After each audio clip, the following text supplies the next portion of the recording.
Ребята, по многим причинам... Здравствуйте. Добрый день, дорогие друзья, дорогие подруги, здрасте. По многим причинам сейчас в душе мандраж стоит у меня, потому что мало того, что мы с вами сегодня будем испытывать совсем первую, никогда в истории России этого не было, ребят.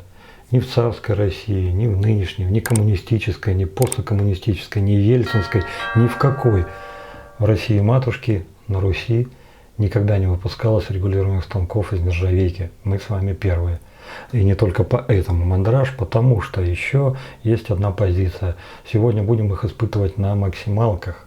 Это единственный поинт, единственная отметка, по которым они отличаются друг от друга, потому что сегодня я забрал 4 экземпляра, среди которых есть варианты с бритьем по старту от 0,69 до 1,3, а другой вариант от 0,69 до 1,5. И мне нужно понять, 1,5 брить-то будет вообще или нет, или это секир башка, потому что 1,3 бреет, и бреет еще как. Бреет так, что огонь. А вот 1,5 не знаю, ребята, вот это нужно будет испытать. Ну, в принципе, кто скажет, ты что, дура, а зачем тебе это? Давно не брился, 5 дней, 4 дня, поэтому могу себе 1,5 позволить. Это первая причина. Вторая причина. Ребята, его испытывать нужно по всем статьям. По сути, это регулируемый старт. Будет ли он брить как 0,69? Будет ли он брить как 0,9? Будет ли он вообще брить как как старт? Это все нужно проверять. Но благодаря тому, что 4 дня не брился, именно поэтому хочу сегодня начать с максималок, поэтому еще легкий мандраж.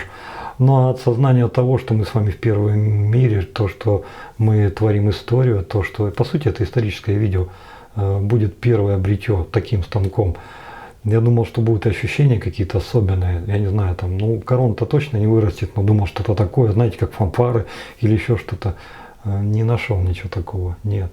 Только внутренний мандраж и осознание того, что, вот с этой дурацкой эпохальностью, будь она неладна, мы все-таки первые, и из-за этого все будут с этим станком сравнивать, все будут на него тыкать пальцем, все будут говорить «а вон».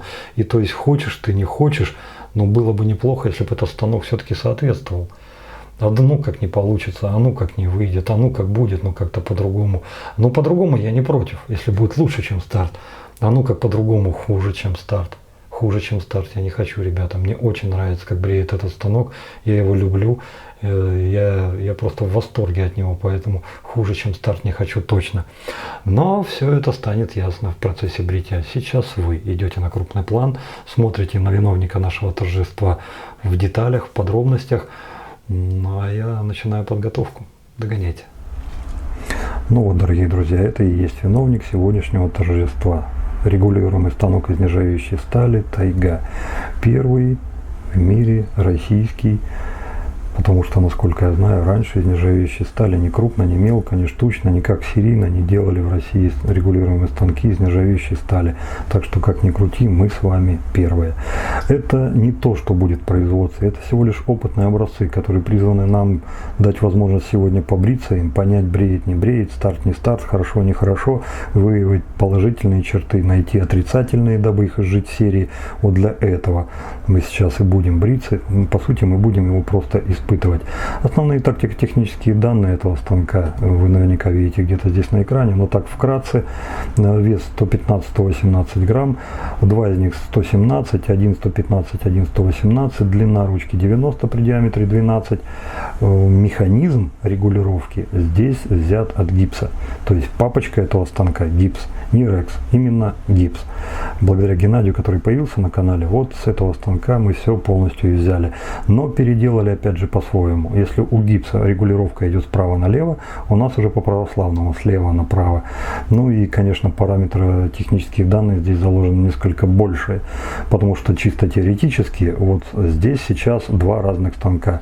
Первый из них это тот, который должен брить с параметрами 0,69, 1,3 по старту, а оставшиеся два это 0,69, 1,5 по старту. Какой из них бреет, какой не бреет, какой лучше, какой хуже, все это будем выявлять. И тот, который понравится больше всего, он-то в производство и пойдет. Сегодня я хочу определить две главные для меня вещи. Если 1,3 на старте бреет и бреет так, что шуба заворачивается, мне нравится, а будет ли брить 1,5, вот этого я пока, к сожалению, не знаю.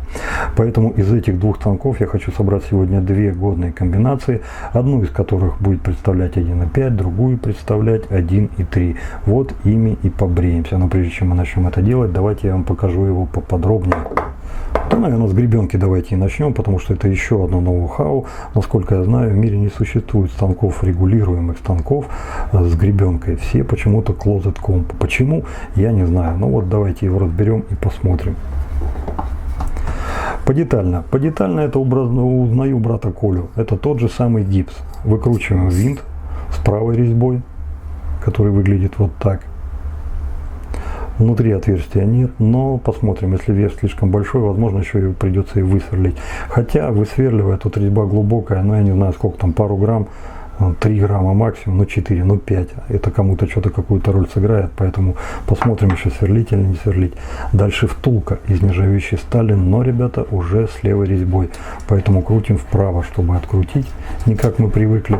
На гипсе она пластиковая, кастомная, ребята делают из разных материалов. Ну вот у нас она вот такая. Дальше у нас гаечка, которая помогает регулировать. В вертикальной насечке вверху стоит точка, отмечающая необходимую позицию. И здесь она тоже с левой резьбой, поэтому откручивая, нам нужно поворачивать ее в правую сторону. Все, разобрали. Дальше у нас тот же самый механизм, который владельцы гипсов сразу же узнают. Нижняя плита. Она не цельноточная, она сделана из двух отдельных частей. То есть изготавливалась эта часть и эта часть, только потом они соединялись, развальцовывались и получалась нижняя плита. Чисто теоретически хотелось бы, чтобы набор входил не только closed comp, но и open. Поэтому будем смотреть, и возможно мы к этому варианту и придем. Вертикальные отверстия для фиксации лезвия, сами зубчики. Здесь как у старта, но только чуть-чуть поменьше. Смотрите, такие зубчики тоже. На вертикальной втулке нанесены номера от 1 до 6. N, ну по сути это нейтраль, середина. То есть, грубо говоря, это средние агрессивные станки. В нашем понимании 0,9 по старту. Ну и дальше. Вот. Следующая запчасть это пружина. Здесь пружина не снимается, я уже пробовал снимать, и снимать, наверное, все-таки я ее не буду, потому что она слишком плотно здесь сидит. На всех 4 станках разные пружины стоят, просто пытались найти, какая лучше, какая функционирует поизящнее. Ну вот на этом вот такая. Сдергивать ее, ну теоретически можно, конечно. Но не вижу в этом какого-то особого смысла, поэтому вот как она есть, так вот она и есть, пускай остается. Средняя деталь немного повторяет предыдущую, но здесь она уже цельноточенная. Тоже 316 сталь. Ну и крышка, она же верхняя плита. Не стали точить его из монолита, сделали ее сборной, то есть в крышке а-ля старт короткая втулка с резьбой. Здесь вкручивается удлиненный шрифт, тоже с резьбой. На металлический клей еще пока не стали садить, потому что это экспериментальные образцы, и смысла особого в этом не видим. А в серийном образце, да, несомненно, здесь будет все склеено, так что как ты захочешь, ты не раскрутишь, это уже ни к чему. Ну и та крышка, которую вы очень хорошо уже знаете по старту. Давайте же поставим лезвие. Решил бриться на физере. Почему? Ну, на большинство позиций, кроме 0,9 физер мне заходил. Кто-то скажет: Иванов, ты с ума сошел, ты сейчас собираешься выставить полторашку и все-таки физер. Подумай, брат. Ну, ребят, я подумал. Дело в том, что несмотря на то, что да, агрессивность зашкаливает 1,5, но это агрессивность в бритье, а станок по эффективности не так. Станок по комфорту. Он обладает очень большим задатком, поэтому я думаю, что даже физер здесь особого вреда мне не принесет. Так, закрутили. Вот. Здесь крышка еще не прикручена, поэтому все это легко снимается. Сразу же надеваем втулку, опять на левую сторону. И после этого спокойно закручиваем винт. Все, наш станок в сборе готов. И вот такой вот гардемарин у нас получается. Теперь про регулировку. То, что я сейчас собирал, это из разбора. А в повседневной жизни вам это совершенно не нужно будет. Потому что для того, чтобы поменять лезвие, вам достаточно будет просто открутить винт, снять верхнюю крышку, поставить лезвие, зафиксировать все это дело, закрутить винт. Все, больше ничего. И уже после того, как вы это сделали, вы спокойно можете все вращать. Почему здесь стоит точечка на четверке, я объясню. На каждом станке она должна стоять на единице. Здесь же на четверке от этого, это неправильно, так не будет, но на этом так. Я могу сделать вывод, что это именно полуторный с максимальным гапом 1,5. Потому что, вот смотрите, крутим полный оборот. Вот смотрите, до четверки дошел, да? И хоба, выходит на шестерку. А должно было быть, должен был стоять на единице, полный оборот до единицы и останавливаться на втором делении. Вот из этого можно сделать вывод, что это 1,5, потому что там, где максималка 1,3, там всего лишь один оборот. То есть начинаешь с единицы, на единице и заканчиваешь. Ну и давайте посмотрим, наверное, сейчас вылет на базовой условной единице, то есть это 0,69.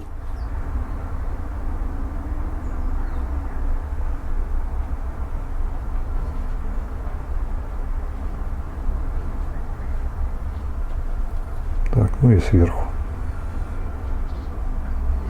А теперь все это дело поменяем на максималку.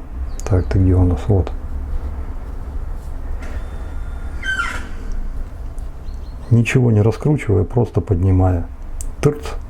Вот теперь это у нас 1,5. Обратите внимание, верхняя плита вместе со средней плитой уехали вверх, постоянно фиксируя лезвие. Лезвие не колтыхается, точки зажима точно такие же, как и на старте. Максимально приближены к режущей кромке, что у нас на корню исключает вибрацию лезвия и позволяет бриться вот таким лезвием, а не вот таким вот. Поэтому вот так вот. Это у нас первый станок. Второй станок. Вот, начинается на единице. Оп, на единице и заканчивается. Ну, это значит 1,3. Вот его, наверное, на 1,3 сейчас и поставим. Так, ухожу на 0, раскручиваю ручку. Правая, левая.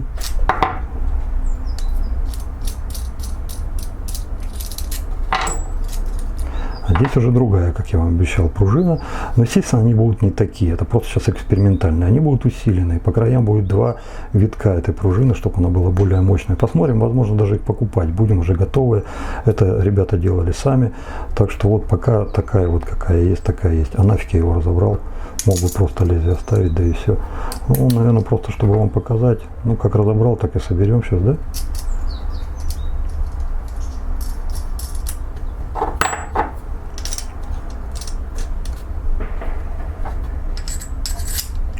Это пока не надо. Снимаем верхнюю крышку.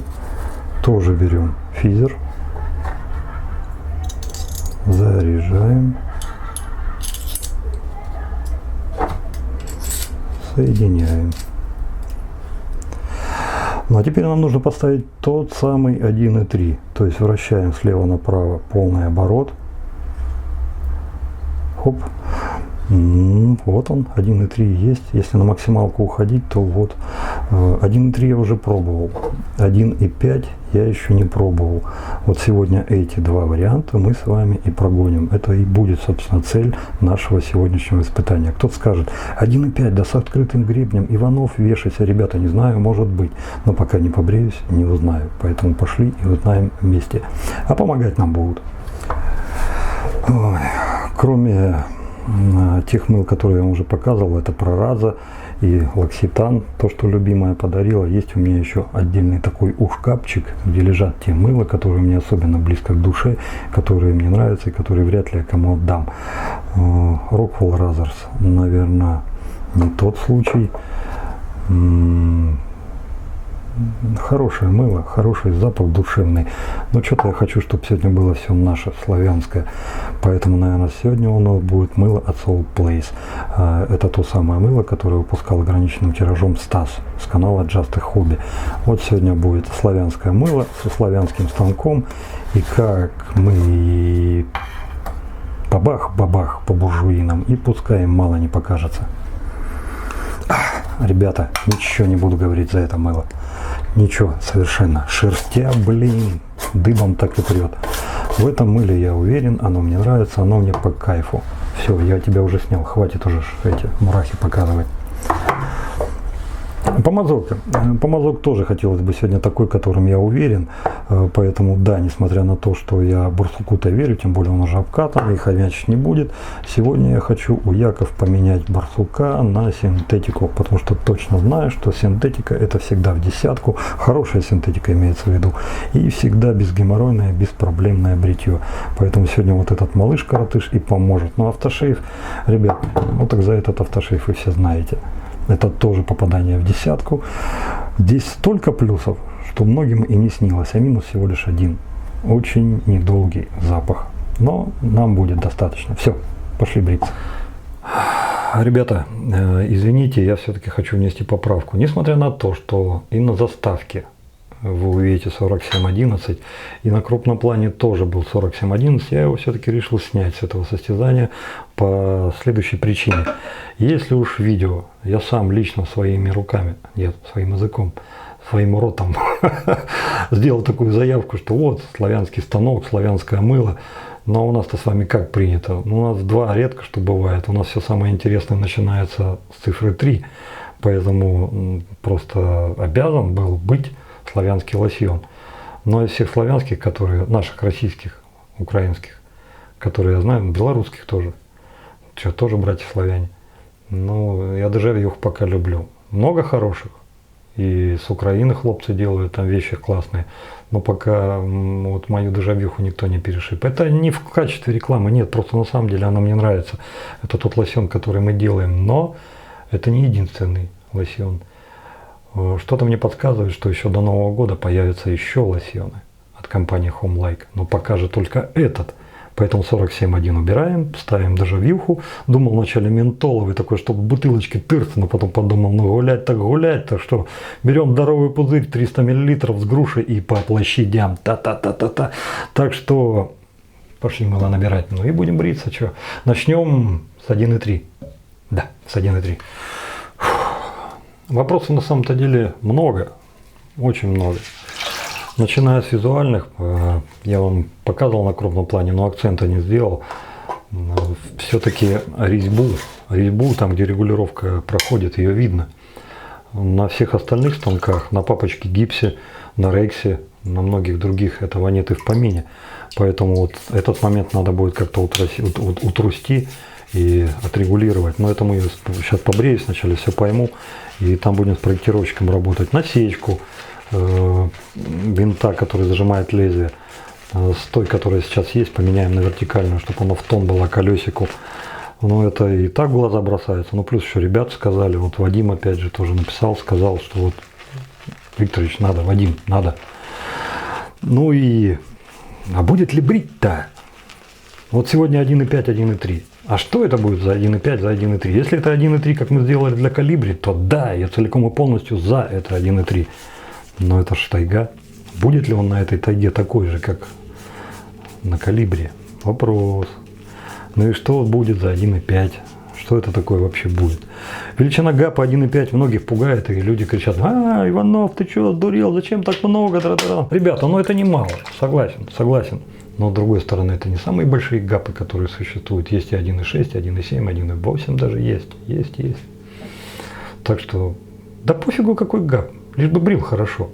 Вот лишь бы те параметры, которые заложены в старте, которые, вот, понимаете, его лояльность, его комфорт не могут победить даже агрессивность. Здоровая, большущая агрессивность на 1.8, на 1.3, позволяющая выбриться как 41 даже еще лучше, она не может побороть тот комфорт. И все это получается мягко. Это и плюс, и минус. Плюс, потому что лично мне это по кайфу, и многим другим людям по кайфу тоже. Но среди всех людей есть еще те люди, которым это не по кайфу, которым нужна резкость 41, жало это чувствовать, клинок. Ну, в этом случае тогда люди остаются на 41. Что же будет здесь? Сие пока загадка. Ну вот сейчас с вами и узнаем. Так. О, как я Стаса Мыло люблю. О. На его бритвенных качествах особого смысла останавливаться не вижу, потому что, ну, мало того, что делали профессионалы, но еще там как бы с этим все в порядке. Это просто зергут, это сразу пятак. А вот запах. Жалко, что этого мыла больше никогда не будет, потому что в основу этого запаха, вернее, один из компонентов, было что-то, какой-то шишел-мышел такой вышел, что там прям фиг его найдешь. И сейчас он кончился, найти больше негде, взять негде, от того и не делается больше мыла. Грустно, грустно. Вот если все-таки, ну, вещь.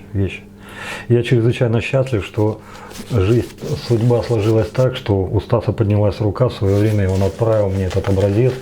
И сейчас этот раритет у меня лежит у шкафчику в отдельном месте с теми мылами, которые я даже не то чтобы никогда не отдам, это само собой, это разумеется. Я время от времени вот так вот просто подхожу, открываю эту коробочку и так раз и понюхал, раз и пальчиком так как потыркал. Ну как ты там живешь? Ну сейчас, погоди, скоро я тебя вытащу. Ну вот и до этого дошло. Так, разговоры разговорами, но пришел черед 1,3.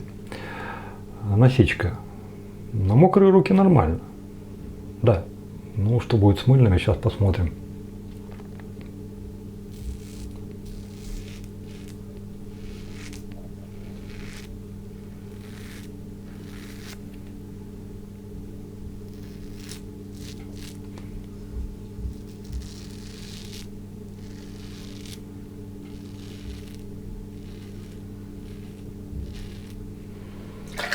Звук вы слышали сами, не давил от слова совсем, смысла нет. При станке-то 118 грамм весом. Ну и плюс тут расфасовочка такая идет. Вот видите, вот. Ой. Ну то есть вот где колечко регулировки, вот там вот и есть центр тяжести. То есть вот так, ну он довольно сбалансированный такой получается. Ну и вот с 1,3 смахнул. Ну, по крайней мере одно, я уже понял, что от 1,3 тут что-то можно добиться. Что? Ну вот в конце узнаем.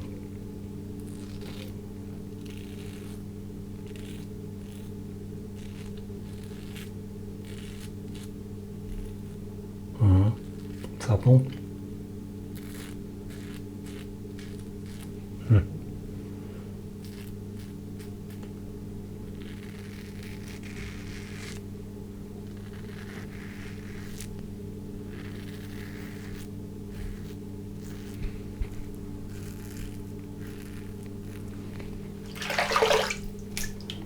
Промывается хорошо. Лезвие идет нормально, не дребезжит.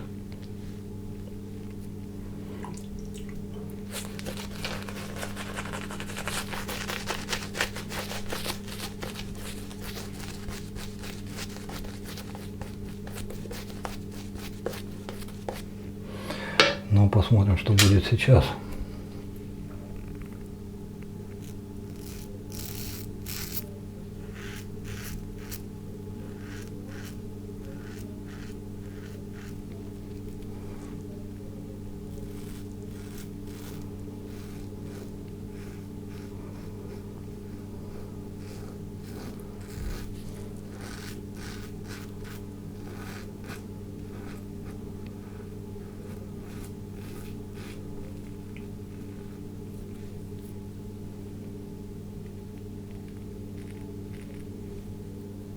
Можно подлезть, конфигурация позволяет.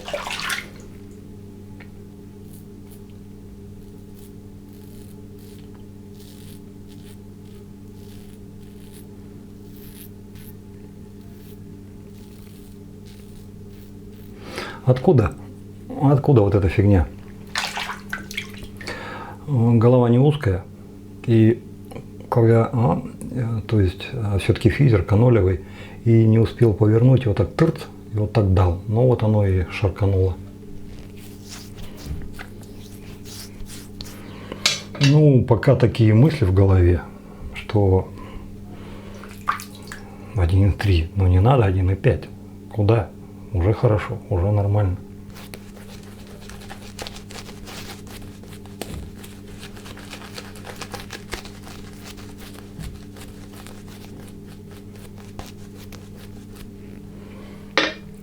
Это без учета тех особенностей станка, которые позволяют, допустим, смахнул на 1.3, потом перешел на 1.1, ну там на 1.18, там на 0.9, вот это вот все. Да, это тоже возможно. Теперь-то да, что нет, это все-таки регулируемый.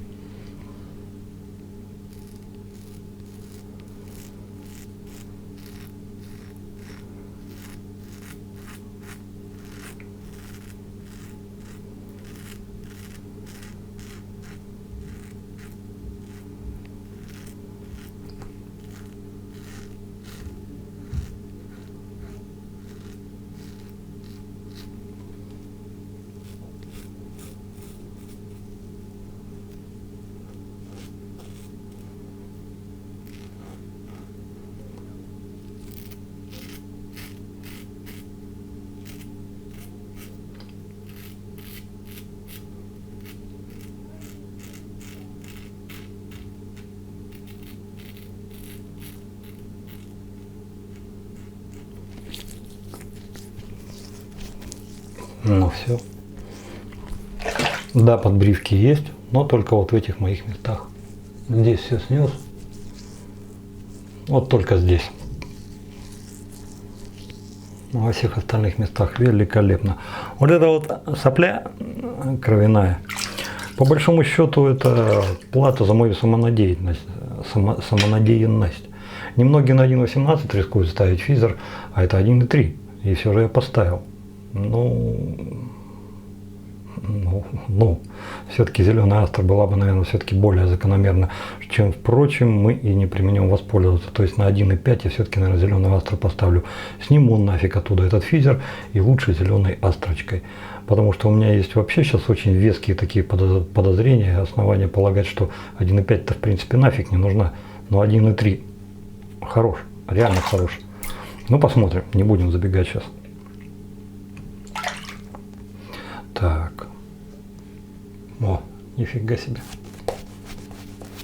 На физер.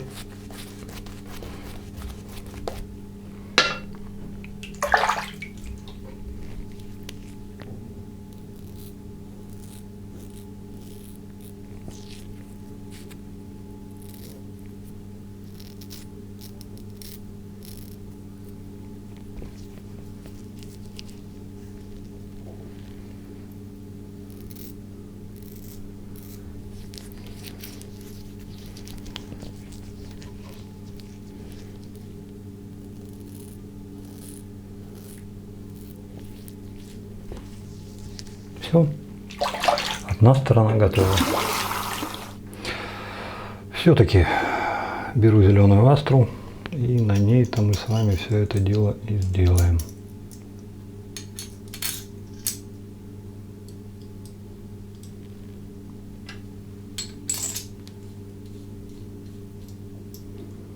Тырц. Угу. Плита так интересно. Тынь, тынь, тынь. Так, здесь на максимум. Ну все, переходим на следующую сторону. Так, я сейчас, наверное, все-таки возьму камешек и постараюсь эту штуку прижечь. 1.5, зеленая Астра.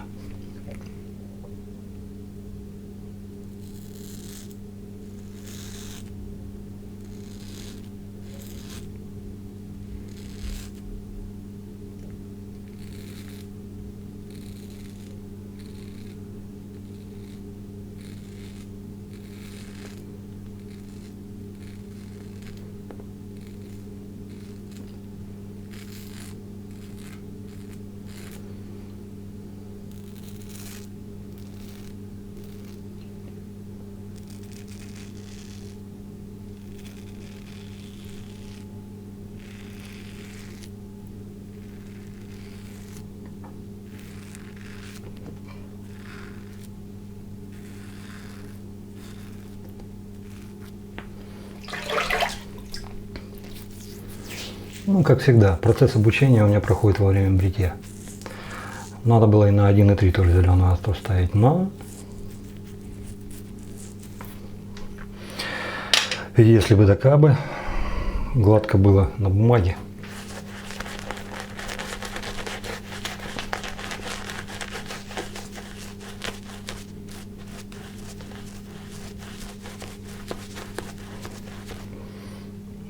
как мыло пахнет. Даже во время работы такой запах прям вообще. Ну, фактуру вы тоже сами все видите.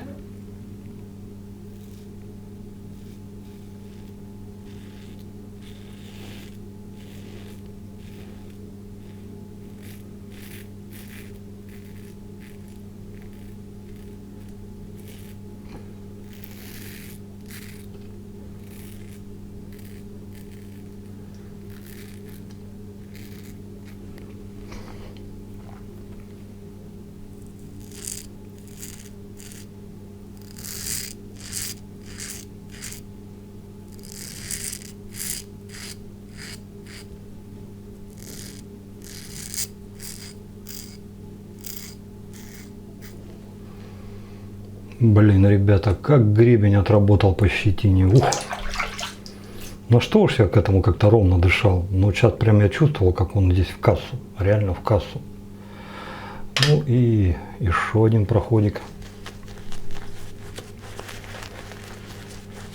Это мыло для души. Просто для души. Для хорошего настроения. Для солнечного, осеннего, весеннего, летнего, зимнего, какого вы хотите дня. Потому что вот яркое солнце, бирюзовое, синее или какое-то там васильковое небо. И все это в ярких тонах. Вот просто на душе звенит хрусталь. Птицы поют вам. Просто хорошо. Просто хорошо. Вот когда вам просто хорошо, надо брать именно это мыло с этим запахом. И тогда вам будет просто как хорошо. Так, ну что ж, поехали.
Ребята, не надо подбриваться, нечего подбривать. Вот.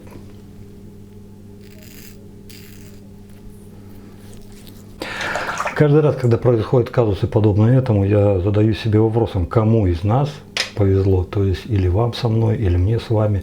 Потому что вот будь у меня мозги, да, то вот этой фигни бы не было. Я бы вышел весь из себя такой вот и сделал бы все правильно и красиво, и всем было бы хорошо. Но нет же. Практически через бритье, да каждое бритье. Нет, да что-нибудь по дурной голове себе и устрою. В данном случае поставил на агрессивность 1.3 по старту физер. Но за что боролся, на то и напоролся. Получил по хохотальнику. Ну а здесь вот смотрите, на 1.5 зеленая астра. Тем не менее, пока это лезвие не убедило, ГАП 1.5 не убедило меня в своей целесообразности. Но сам факт, что оно не смертельно опасно, что оно бреет. В данном случае оно выбрал даже лучше, чем 1.3, хотя и гапы разные, лезвия разные, но не суть. Оно бреет. Ну вот это уже белый камешек, так тыкс, копилочку. Интересно, интересно. Шкарпит. Ну что, и автошейф.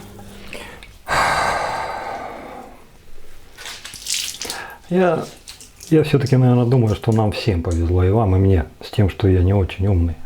Потому что благодаря моим дурацким ошибкам и ляпам, вот сейчас вот на примере этого видео, человек, хотя бы чуть-чуть посмотревший, особенно ту часть, где кровища пошла, лишний раз себе за руку тоже поставит. И на острые станки, острое лезвие ставь осторожно, если только хорошо знаешь инструмент.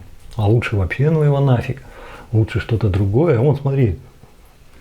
Старперец, блин, пол хохотальника себе снес, чтобы с собой такого не было. Ну, ладно, как есть, так есть. Ну так вот, други мои, ну вот, зацените. 1,3 физер, 1,5 зеленая астра.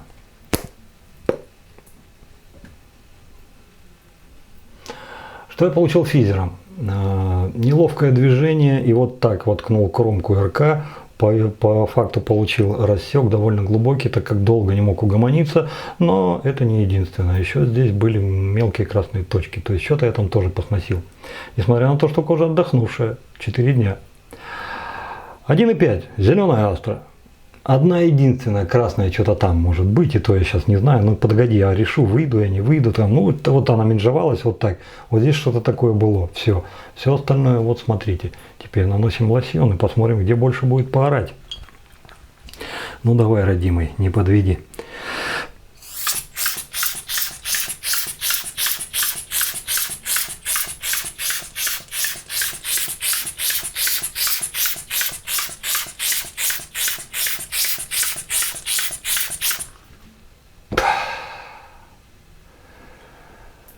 Ой.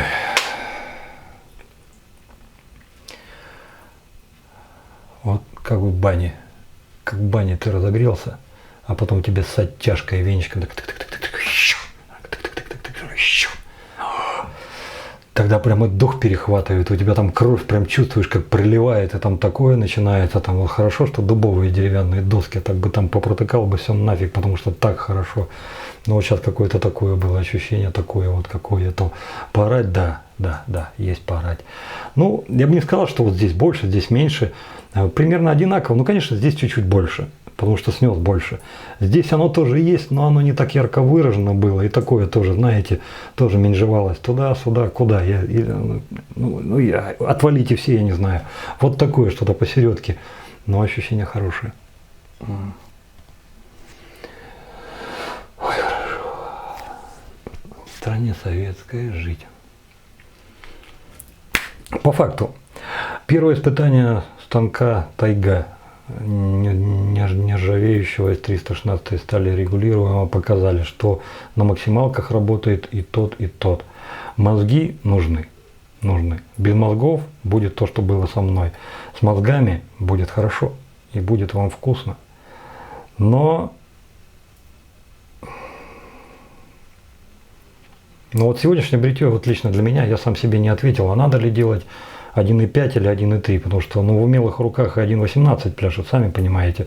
То есть 1,3 уже как бы хорошо, а тут 1,5. Поэтому будем ждать, будем посмотреть, возможно еще что-то будет такое, что даст какую-то подсказку, что вот лучше давай делать 1,5, а не 1,3. На 100% сам для себя уверенности с этого бритья не получил. Получил 2 хороших бритья. Да, это есть. 1,5 на зеленой астре действительно проскочила так, что мама не балуй, вообще шикарно. Ну, физер, конечно, мое решение с физером меня подвело немножко. Физер-то что, он бреет и бреет, что ему подводить. Но следующее бритье, я думаю, что нам нужно будет испытывать эти же станки, но уже на чем-то другом. На чем? Или это 0,69, или это 1,18, или это 1,9. Решите вы сами в комментариях. Вот как скажете, так и будет. Один станок поставим на одно, другой поставим на другое. В любом случае это нужно будет испытать, чтобы понять, бреет как старт или не как старт. С этого бритья я этого сказать не могу, потому что на старте нет ни то, ни другой. Комфорт? Да, был. Той, знаете, безмятежной учтивости и бархата, вот той семейной, скажем так, мягкости в бритье, но нет. В старте его больше. То есть вот по этим агрессивностям я бы старт не узнал. Тут все-таки чутка была побольше вот 41-сти, чем в обычном старте на 1.18. Но это с точностью 100% поможет выявить следующее бритье. Если, допустим, там будет 1.18, тогда я точно скажу. Шеца такие, откуда у него ухи растут, и кто под землей морковку красит. А сейчас пока это только догадки. Дежавю оправдал. Мыло, за него переговорено, но его уже нет. А такое, какое оно есть, оно именно такое и радует душу. Помазок от Яки. Палочка-выручалочка за небольшие деньги. Ну а все остальное вы знаете. До следующего бритья оставляйте свои комментарии, скажите, что вы думаете об этом, обо всем. Ну и Добра, счастья, радости. Берегите себя, берегите своих близких. Дай вам Бог здоровья. Напоминаю, кому интересно, завтра будет стрим 15:00 по московскому времени. Все, пока-пока. А я рады, пока получилось. Ну, рано, вот будем еще испытывать. Все. До новых встреч.